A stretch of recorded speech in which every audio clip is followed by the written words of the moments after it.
नमस्कार साथियों, आप सभी का इस प्रेस वार्ता में दिल से स्वागत करता हूं। आप आए, आपका धन्यवाद भी करता हूं। आज की प्रेस कॉन्फ्रेंस बुलाने का कारण यही है कि पिछले कुछ दिनों से लगातार भाजपा के प्रवक्ता,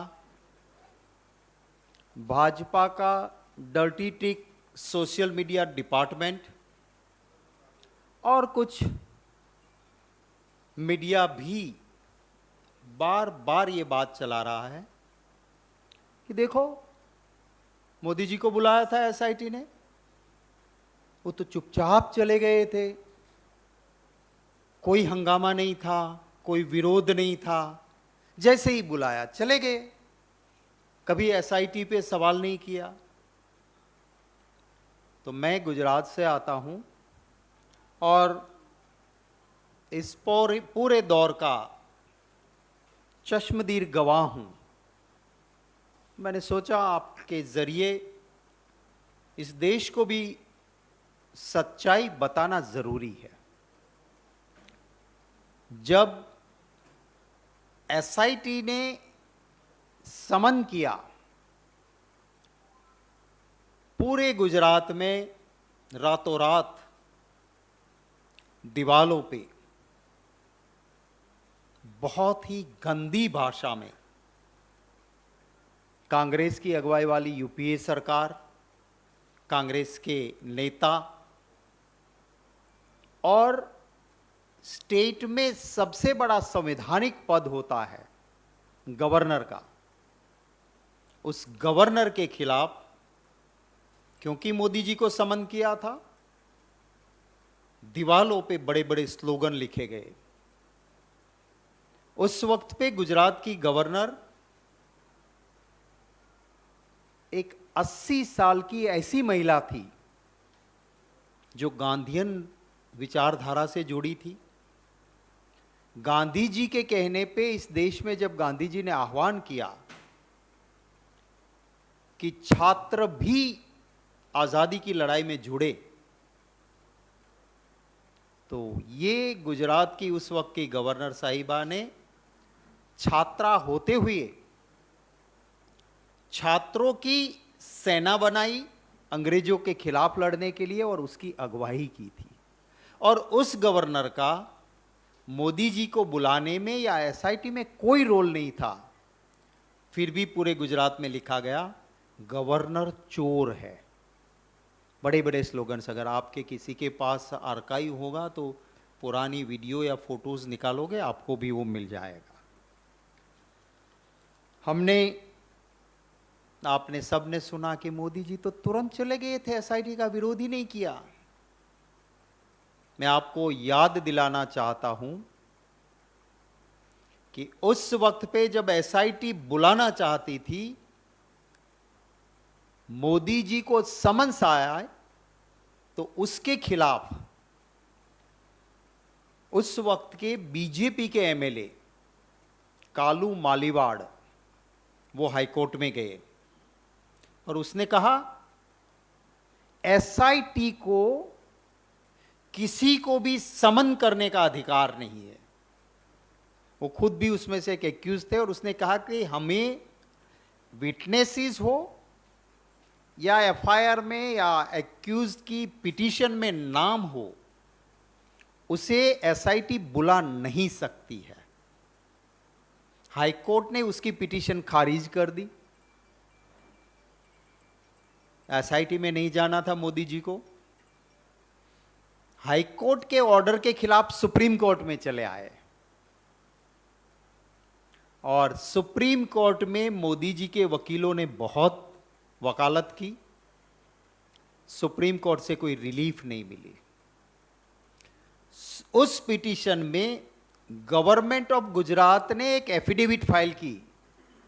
समन गुजरात के चीफ मिनिस्टर को किया था और जिस गवर्नमेंट को हेड करते थे उस मोदी जी की सरकार ने एक एफिडेविट फाइल की कोर्ट के सामने, हायर जुडिशरी के सामने, और उसमें लिखा कि SIT has no powers to call any person. SIT को किसी को समन करने का अधिकार नहीं है। पर हाईकोर्ट ने भी जब कोई रिलीफ नहीं दी, पिटीशन खारिज कर दी और सुप्रीम कोर्ट से भी कोई राहत ना मिली, तब जाके मोदी जी एसआईटी में पेश हुए। और जैसा मैंने कहा कि एसआईटी में पेशी हुई तो गुजरात में दीवालों पे स्लोगन लिखे। मोदी जी चाहते थे कि उनके समर्थन में पूरे देश में भाजपा निकले। भाजपा के ही एक फॉर्मर चीफ मिनिस्टर गुजरात के थे, उन्होंने मुझे बताया था कि देश का कोई भी बीजेपी का नेता इसके समर्थन में खुल के नहीं निकलेगा, क्योंकि अटल बिहारी वाजपेयी जी ने कहा था राजधर्म निभाओ, इसने नहीं निभाया है। और हमारी भाजपा की लीडरशिप कहती है कि कानून कानून का काम करेगा। मोदी जी से भाजपा ने अपने आप को अलग कर लिया था, क्योंकि कोई छोटा मोटा किस्सा नहीं था। बहुत सारे मर्डर्स के कॉन्स्पिरेटर के तौर पे एसआईटी ने बुलाया था। एक और बात कुछ लोग चलाते हैं कि ये क्या हो गया, मोदी जी आज कांग्रेस के नेता को बुलाते हैं। कांग्रेस के नेता थे तो उन्होंने भी मोदी जी को या अमित शाह को बुलाया था। मैं याद दिलाना चाहता हूं कि कांग्रेस ने अपनी अगुवाई वाली यूपीए सरकार से किसी भी सेंट्रल एजेंसी से ना अमित शाह को ना मोदी को कोई समन्स भेजा था। कांग्रेस का कोई डिसीजन उस सरकार का नहीं था। सरकार ने किसी एजेंसी को नहीं कहा था कि तुम ये करो। ये डिसीजन ऑनरेबल सुप्रीम कोर्ट का था कि एसआईटी बनेगी और एसआईटी जांच करेगी। कांग्रेस की अगुवाई वाली सरकार ने अपनी किसी भी एजेंसी के जरिए अमित शाह को या मोदी को समन नहीं भेजा था।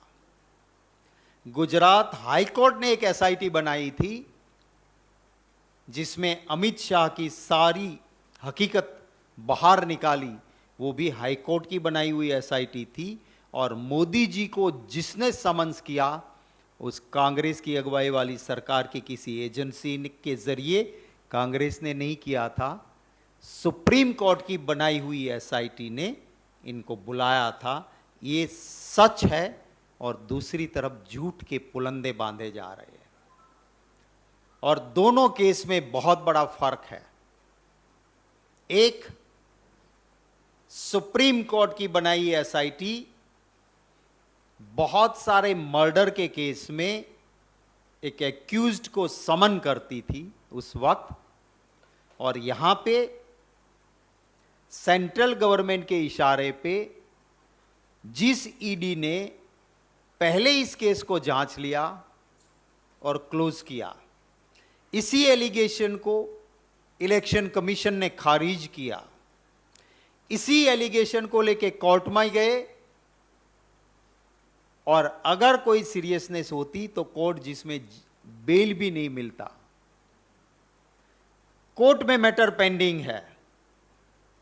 पहले ईडी ने इसको देख लिया था, तो अब दोबारा ईडी उसी मैटर को पॉलिटिकल वेंडेटा के तरह उठा रही है।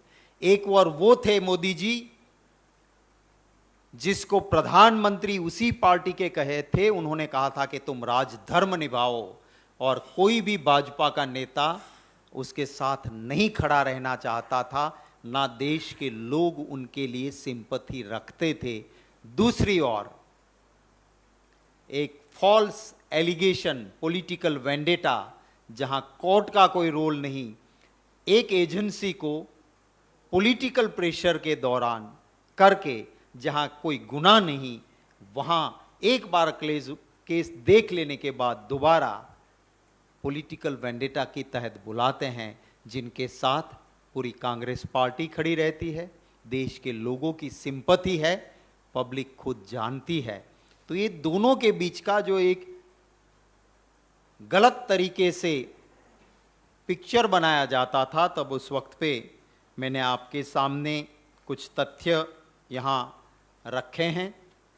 और एक दूसरा भी आपको बता दूं कि कल हमने पूरे देश में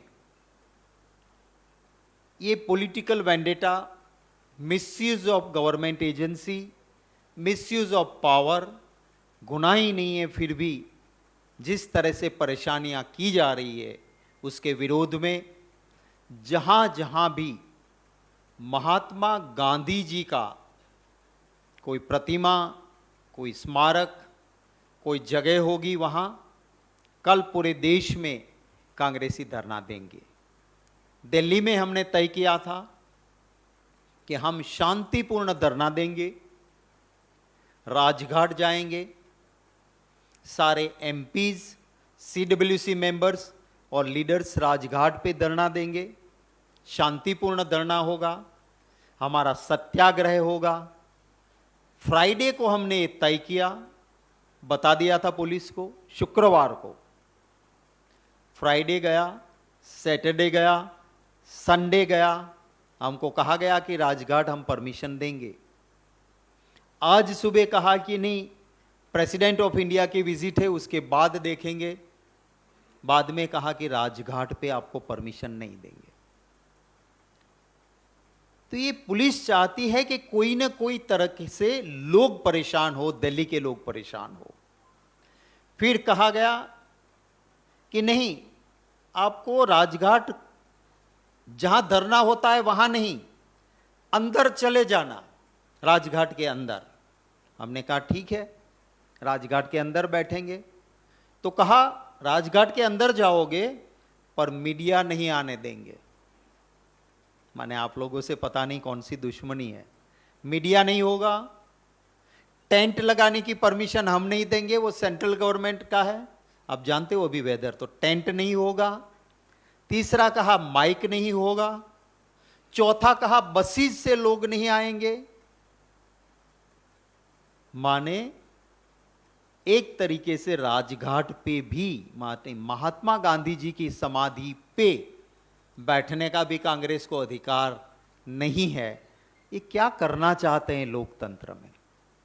हम एमपीज कल पार्लियामेंट और पार्लियामेंट के बाहर जरूर इसका विरोध करेंगे। हम हमारा धरना का प्रोग्राम जरूर देंगे।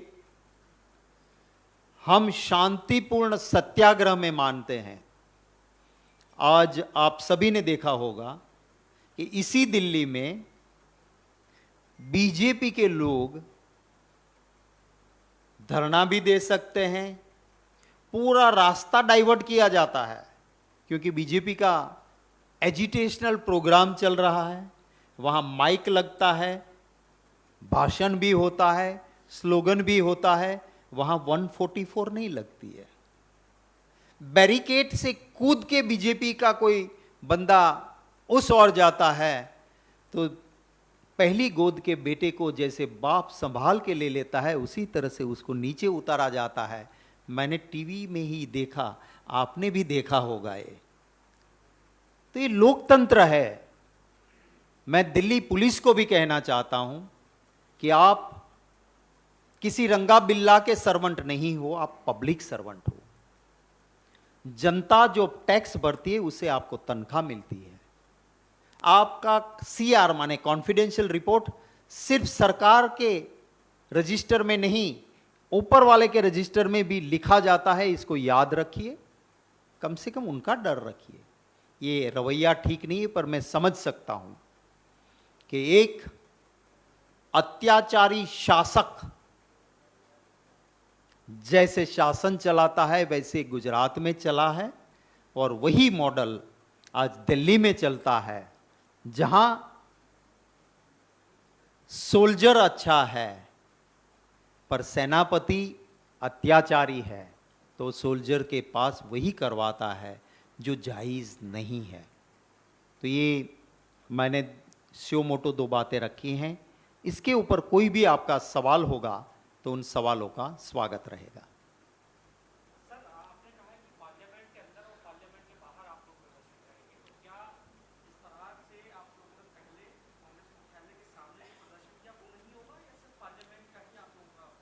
देखिए, पुलिस के ऊपर निर्भर करता है।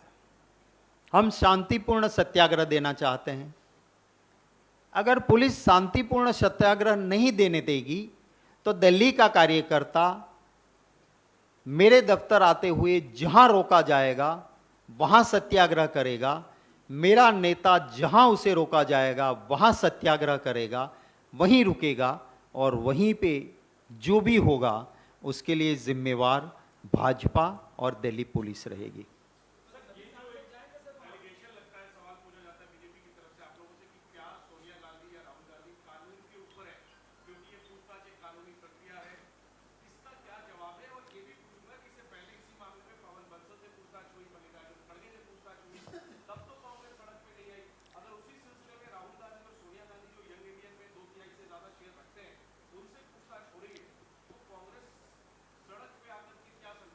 देखिए, आपका बहुत अच्छा सवाल है। जब पहले इसी ईडी ने इसी एलिगेशन और इसी केस पे जांच कर ली 2014 में, जांच खत्म हो गई, कुछ निकला नहीं। इसी एलिगेशन पे इलेक्शन कमीशन ने कर दिया, वहां से खारिज हो गया। कोर्ट्स के ऊपर क्या ईडी है?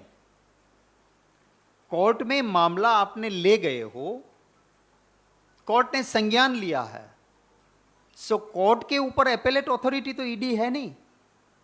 How ED can call them again?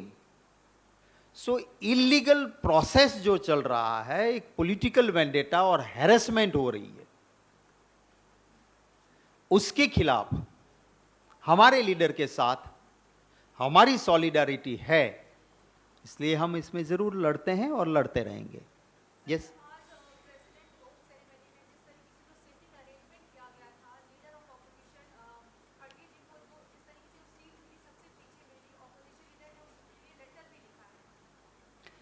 देखिए, ऑल लाइक माइंडेड पार्टीज ने लेटर लिखा है, कांग्रेस ने नहीं, क्योंकि ये इंसल्ट पार्लियामेंट का, पार्लियामेंट्री प्रोसीजर का, डेमोक्रेसी की सिस्टम का और इस देश की जनता का अपमान है।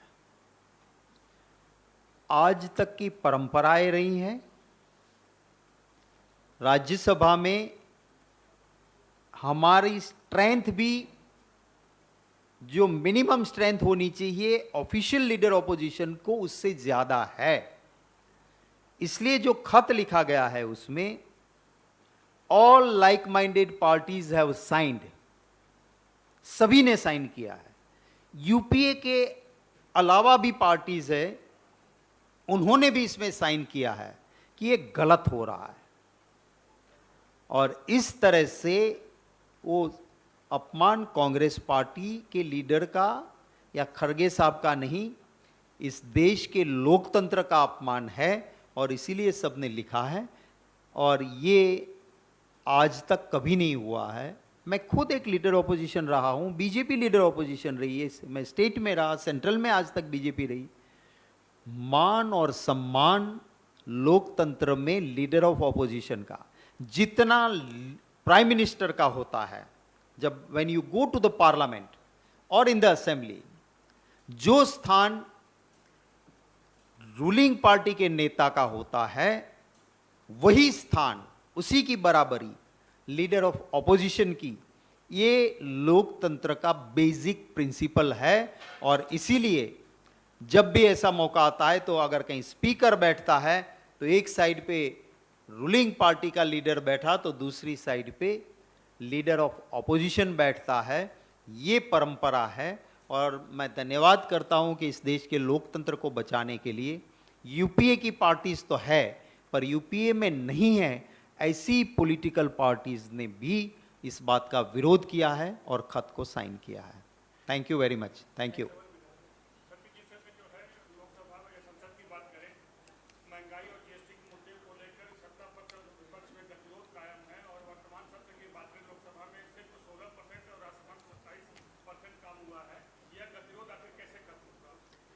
देखिए, बीजेपी जब पावर में थी तब बार बार ये कहते थे कि हाउस के चलाने का जिम्मा ऑपोजिशन पे नहीं है, वो रूलिंग पार्टी पे है। सुषमा स्वराज जी हो, अरुण जेटली जी हो, एक बार वाजपेयी जी ने भी कहा था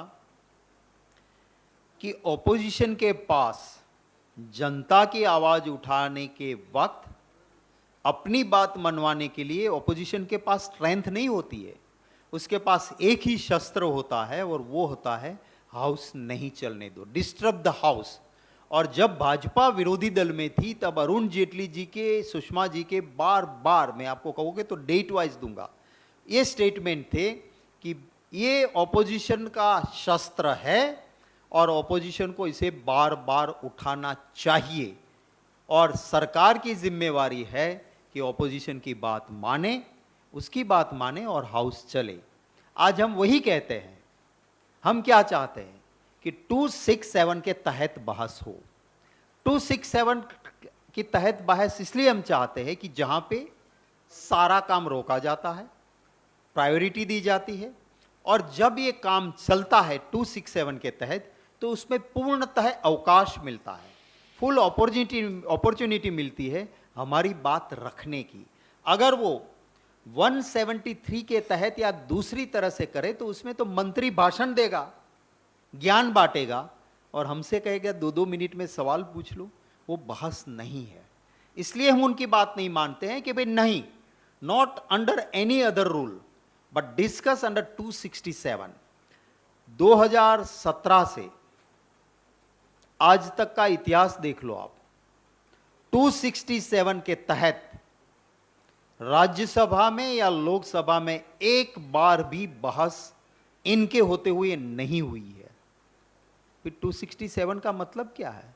तो हम चाहते हैं कि इस देश में महंगाई की मार इतनी कड़ी थी, लोग उम्मीद करते हैं कि कुछ रिलीफ मिलेगी, कुछ राहत देंगे, उसकी जगह जीएसटी का मार मारा है, रोजगार है नहीं, जीएसटी से ऊपर आपने बढ़ा के कैसे कैसे हथगंडे किए हैं, जिसको आप मुरमुरे को क्या कहते हैं अपने आप के? हाँ, हमारे वहाँ ममरा कहते हैं गुजराती में, आप मुरमुरे भी कहते हैं। वो राइस को फ्राइड करके जो बनाते हैं, अब इन्होंने क्या कर दिया कि 20 केजी के ऊपर होगा तो उसके पर जीएसटी नहीं है, वो फ्री में है। अब 1 किलो का पैकेट मुरमुरा का बनाओ तो इतना बड़ा होता है, कभी उसका पैकिंग 20 केजी का होता ही नहीं है। 20 केजी का पैकिंग हो ही नहीं सकता है, इतना बड़ा एक कमरे जैसा हो जाएगा 20 केजी। तो ये लोगों को इस तरह से गुमराह करने की कोशिश करते हैं। हम चाहते हैं कि इसकी यहीं पे चर्चा होनी चाहिए। अब छाछ कौन पीता है? एक आम नागरिक। 0 से सीधा टैक्स आपके ऊपर बढ़ा दिया, आपने स्मशान तक को नहीं छोड़ा। हम ये बातें महंगाई की चर्चा करना चाहते हैं और वो 267 के तहत मांगते हैं। वो आज मान ले, कल से हाउस चलेगा, हमारी कोई जिद नहीं है। दूसरे मुद्दे, हम दूसरे इश्यू के ऊपर सारी लाइक माइंडेड पार्टीज कहती कि पहले 267 के तहत ये करो, बाकी के मुद्दे आप जब भी हमें मौका मिलेंगे। हमारा अग्निपथ भी मुद्दा है, रोजगार भी मुद्दा है, हमारे और इश्यूज भी है, सभी पार्टीज के हैं, पर सबके लिए हम नहीं कह रहे। हम कहते हैं महंगाई 267 के तहत चर्चा करो, यही डिमांड है। Thank you. अब हो गया, बैठते हैं, डीब्रीफिंग में कर देते हैं।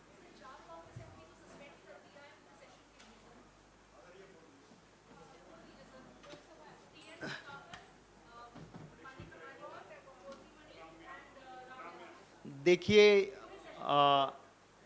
पार्लियामेंट की एक परंपरा रही है कि